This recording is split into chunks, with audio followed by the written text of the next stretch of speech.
He thought he had found his golden ticket out of a dead-end life, until the woman who handed it to him turned the game against him. Now, trapped between luxury and control, one wrong move could cost him everything, including his freedom. What starts as charm leads to chains, and only one question remains. Will he escape before it is too late? If you are new here, then please subscribe this channel and show thumbs up by liking the video. Now let's move to this wonderful story. John Harris wiped down the counter for the 100th time that day, his eyes darting to the clock on the wall. 5 more minutes until his shift ended. He could almost taste the freedom that would come with his next break. The usual smell of coffee and fresh pastries hung in the air, a constant reminder of his routine at Grind and Brew, a small local cafe that had become his second home. John had worked there for nearly 2 years, but it was a dead-end job. He had bigger dreams, or at least he thought he did. As he tossed the rag aside, the bell above the door chimed. John looked up, ready to plaster on his fake smile for another customer. His shift was almost over, and he could already picture himself lounging on the couch with a cold drink. But as soon as he laid eyes on her, he froze. There she was, Margaret Lyle. She moved with an elegance that immediately set her apart from the usual crowd of college students and harried office workers. Her white hair was perfectly styled, and although she was older, she carried herself with a grace that commanded attention. The wrinkles etched around her eyes and mouth were like delicate lace, proof of a life well lived. Yet, despite her age, she seemed timeless. John couldn't help but notice the diamond necklace that glittered at her throat and the designer handbag that hung from her arm. Everything about her screamed money. It was as if she didn't belong in a cafe like this, yet she did. Something about her presence drew him in. "Welcome to Grind and Brew," John said, his voice smoother than usual, more polished. He wasn't sure why, but his tone came out more refined than normal. "What can I get for you today?" The woman's blue eyes sparkled as she smiled warmly at him. She seemed to appreciate the personal touch in his greeting, and John felt his nerves settle, just a little. "I'll have a cappuccino, please," she said, her voice soft but confident. "And one of those blueberry scones." As John moved to prepare her order, he couldn't help but steal glances at her. There was something about her, something that made him feel both out of place and intrigued at the same time. He was used to serving the usual crowd, college students, sipping on iced lattes, and office workers on quick breaks. But Margaret was different. She stood out. She didn't just fit in. She owned the space. While he prepared her cappuccino, John found his thoughts racing. This wasn't just any regular customer. There was something about her presence that made him rethink his life. He had been working at Grind and Brew for so long, day in and day out, yet all he had to show for it were aching feet and a growing sense of dissatisfaction. But here she was, a woman who had likely seen the world and done more than most could dream of. It made him wonder if he was missing out on something greater. "Here you go, ma'am," John said, sliding the cup and plate across the counter to her. "That'll be $8.50. Margaret reached into her purse and pulled out a crisp $100 bill, handing it to him with a smile. "Keep the change, dear," she said, winking as she did so. John's eyes widened. He had never received such a generous tip before. Most people left small change, or maybe $1 or $2, but a $91.50 tip? It was almost too much to believe. It left him stunned for a moment. He stammered a quick thank you before gathering his composure. "Thank you, Miss Lyle," he said, almost as if he were in a daze. "You're welcome, Samuel," Margaret replied, her voice warm. "I'm Margaret Lyle, and you are?" John blinked. "John Harris," he answered, flashing her his most charming smile, the one he reserved for the occasional pretty customer. But something about Margaret made him feel more confident, more at ease. "Well, John Harris, it's a pleasure," Margaret said, taking her cappuccino and scone and walking to a nearby table. John watched her settle into her seat, taking a sip of her cappuccino and nibbling at her scone. His mind raced as he finished his task, cleaning the counter once again. He had been looking for a way out of his dead-end life, a way to escape the monotony. And suddenly, here was a woman who seemed to have it all. Wealth, grace, elegance. She was a regular customer now, he knew that. She had come in more than once, but this time something felt different. This time, he wondered if there was an opportunity hidden in her presence. He tried to focus on his work, but his thoughts kept drifting back to Margaret. He told himself that it was just a fleeting fascination, but deep down, he couldn't shake the feeling that this might be his chance to escape the life he was stuck in over the next few days. Margaret became a regular at the cafe, always arriving at the same time, ordering the same cappuccino and blueberry scone, and leaving the same generous tip. John made sure he was the one to serve her, laying on the charm with each interaction, hoping to make a lasting impression. He found himself drawn to her more and more, fascinated by her stories of travel and adventure, and her tales of a life most people could only dream of. But John also knew one thing for sure. Margaret's wealth and elegance weren't just a facade. She was the real deal. And maybe, just maybe, he could find a way to be a part of that world. As the days went by, John couldn't help but feel that his chance to change his life had finally arrived. He just had to figure out how to make it happen. John had never been the type of man to take chances.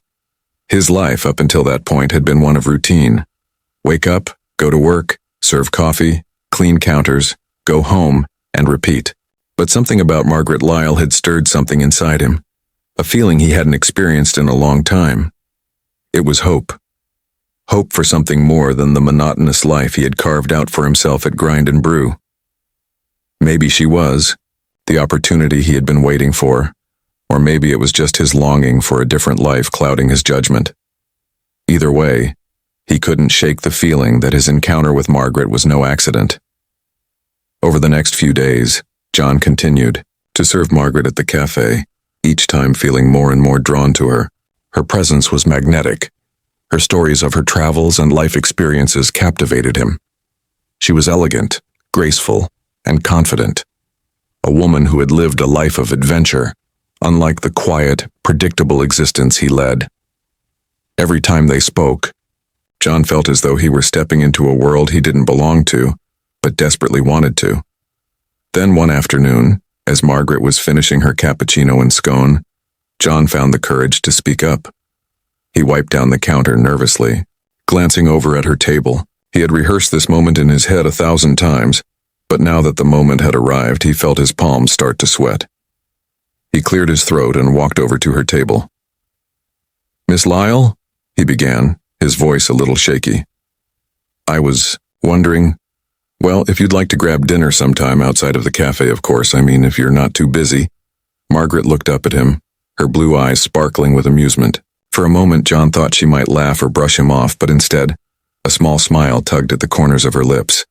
"My, aren't you bold?" she said with a raised eyebrow, clearly intrigued. "But why not? I could use some company." She paused for a moment as if considering something, then added, "How about Friday at 7? I'll text you the address of my favorite restaurant." John's heart raced. He could hardly believe what he was hearing. This was it. His chance. He quickly pulled out his phone, trying to mask his excitement with a calm expression. "I'd love that," he said, trying to sound casual, though his voice betrayed him. "Thank you, Miss Lyle. I'll look forward to it." Margaret winked at him before gathering her things and heading out of the cafe. John stood there for a moment, staring at the door through which she had just walked. It felt like a dream. A dream that might just come true. Friday night arrived and John found himself standing outside an upscale restaurant, tugging nervously at the collar of the only suit he owned.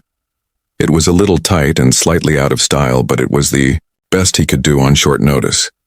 He had never been to a place like this, and as he walked up the steps to the entrance, he couldn't help but feel a wave of uncertainty. What was he doing here? What if he didn't belong? But before he could talk himself out of it, he saw Margaret waiting for him inside. She looked stunning, dressed in a sleek black dress that clung to her figure in all the right ways. John couldn't help but stare as she stood to greet him, her smile warm and inviting. "Samuel, darling," she said, leaning in to kiss him on the cheek. "I'm so glad you could make it." John swallowed hard, trying to hide the nerves that were bubbling up inside him. "Thank you for inviting me," he replied, feeling both out of place and grateful. Margaret led him to the table, and as they sat down, John tried his best to relax. He couldn't stop glancing around at the other guests, all dressed to the nines and chatting amongst themselves. He felt like a fish out of water, but Margaret's presence made him feel a little more at ease. As they perused the menu, John's eyes widened at the prices. Everything on the menu seemed so expensive. Much more than he was used to spending. He could feel the heat rise in his cheeks as he tried to make sense of the numbers in front of him. Margaret, noticing his discomfort, reached across the table and patted his hand gently. "Order whatever you like, dear," she said, her voice soft and reassuring. "It's my treat." John nodded, trying to act as though the price didn't matter. He ordered a dish he thought he could afford, though it wasn't anything extravagant. As the evening went on, John did his best to turn on the charm. He complimented Margaret, asked about her travels, and hung on every word she said. He found himself captivated by her life, her stories of living in different countries, meeting interesting people, and experiencing things he could only dream of. Throughout dinner, Margaret was kind, attentive, and genuinely interested in John. She shared personal details about her life, including the fact that she had been widowed for several years and had no children. She lived alone in a large mansion on the outskirts of town. John was amazed by the lifestyle she led, and as the evening progressed, he found himself feeling more and more drawn to her.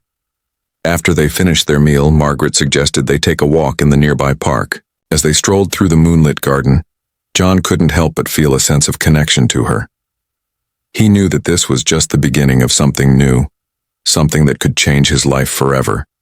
But as the night came to a close, John realized that he had to be careful. Margaret was a powerful, sophisticated woman, and while he was captivated by her, he knew there was more to her than met the eye. He couldn't let himself get caught up in the luxury and forget why he had been drawn to her in the first place. As John made his way home that night, his mind was spinning. He had just spent the evening with a woman who had a world of experience, wealth, and sophistication. He had been given a glimpse into a life he never thought he would be part of. But he also knew he had to stay grounded. He couldn't lose himself in the excitement of it all. This was just the beginning, and he needed to be smart. He couldn't help but smile to himself as he walked through the door to his modest apartment. This was the chance he had been waiting for. The opportunity to escape his dead-end life and step into something new. But he also knew that he had to be careful. There was more to Margaret than he had yet to discover. As he lay in bed that night, John's mind raced with thoughts of what was to come. He had made the first step toward changing his life, but the real challenge was just beginning. After the dinner with Margaret, John's life began to change in ways he hadn't anticipated. What started as a casual invitation had quickly evolved into something more. Margaret was no longer just a regular customer at the cafe. She had become a part of John's life in a way he had never imagined. The following weeks brought more dinners, more extravagant gestures, and more moments of luxury than John had ever thought possible. It didn't take long for John to realize that his life at Grind and Brew was no longer something he could go back to. Margaret had swept him into her world of elegance and refinement, where the ordinary was replaced by the extraordinary.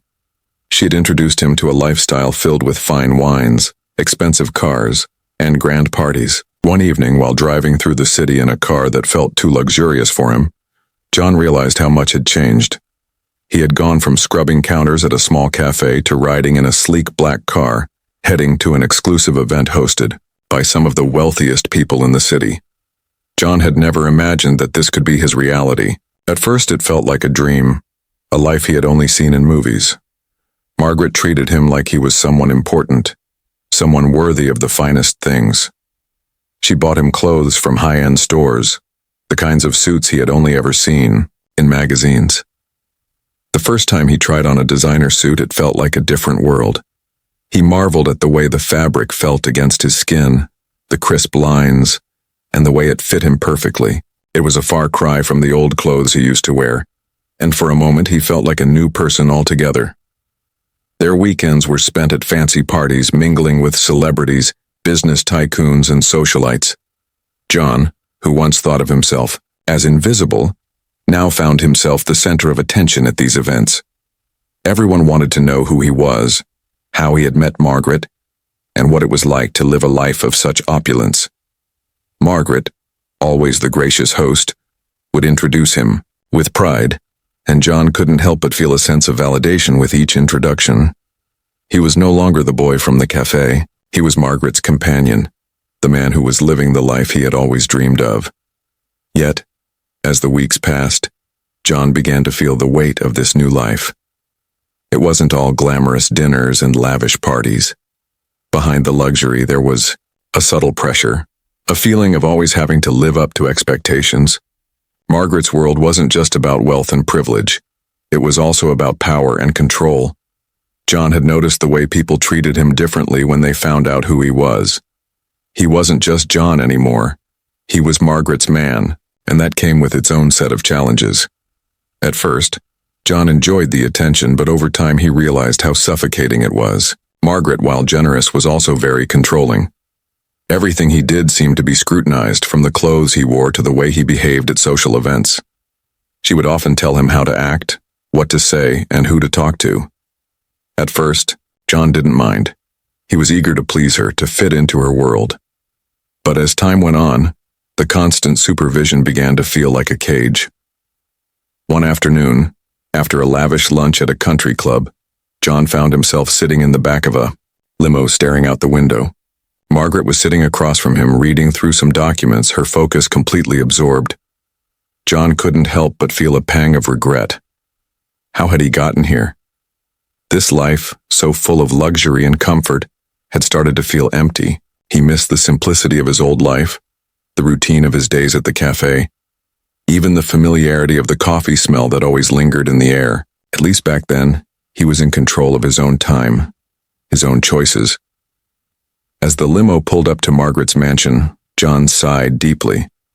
He stepped out of the car and walked into the grand foyer of the house, but instead of feeling proud of the life he was living, he felt trapped. The mansion, once a symbol of success, now felt like a gilded cage. Margaret had given him everything he thought he wanted, but at what cost? Later that evening, after a quiet dinner in the mansion's formal dining room, John sat across from Margaret, his mind racing. He had been living in this world of luxury for weeks now, but he couldn't ignore the nagging feeling that something was missing. He had traded his old life for this, but in doing so, he had lost something important: his freedom. Margaret had given him everything he thought he needed: clothes, cars, money. But she hadn't given him what he truly wanted: control over his own life. He had never asked Margaret about the prenuptial agreement, thinking it was just a formality. But one evening, as they sat in the study, she casually mentioned it. "John, darling," she said, her voice smooth and controlled, "we'll need to sign the prenup before we make things official." John froze. He hadn't expected it. He had thought that once he married Margaret, his life would be complete, that he would be free from his old struggles. But now, he realized that the price of his new life was far higher than he had ever imagined. Margaret wasn't just offering him a life of luxury. She was offering him a life of control, and he wasn't sure he was willing to pay the price. As John sat in the quiet study, staring at the papers in front of him, he felt the weight of his choices pressing down on him. The life of luxury that had once seemed like a dream was beginning to feel more like a nightmare. Margaret's wealth had come with strings attached, and John wasn't sure he could untangle them without losing himself in the process. The following days were filled with tension. John had everything he thought he wanted, but now he wasn't so sure. He had the luxury, the lifestyle, and the woman, but he was beginning to wonder if it was all worth it. The lavish dinners and grand parties couldn't mask the truth any longer. He was losing himself in this world of wealth and control. And as John looked out the window of Margaret's mansion, watching the sun set over the perfectly manicured garden, he realized that he needed to make a decision. Could he live this life and keep his own identity intact, or would he have to choose between the life of luxury and the life he once knew? John woke up early the next morning, the soft rays of the sun creeping through the heavy curtains of the master bedroom. He rubbed his eyes, trying to shake off the tiredness that had settled deep into his bones. The luxury of the mansion that had once felt so exciting now seemed suffocating. He couldn't remember the last time he had felt truly free.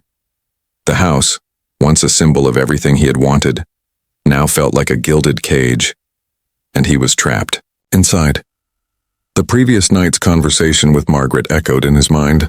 The prenuptial agreement, her constant monitoring of his every move, the way she controlled every aspect of his life. It had all come crashing down on him. He had traded his simple, predictable existence for a life of opulence.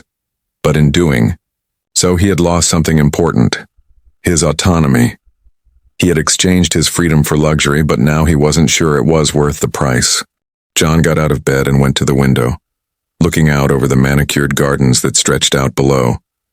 The perfect lawn, the pristine fountain, the grandiose house.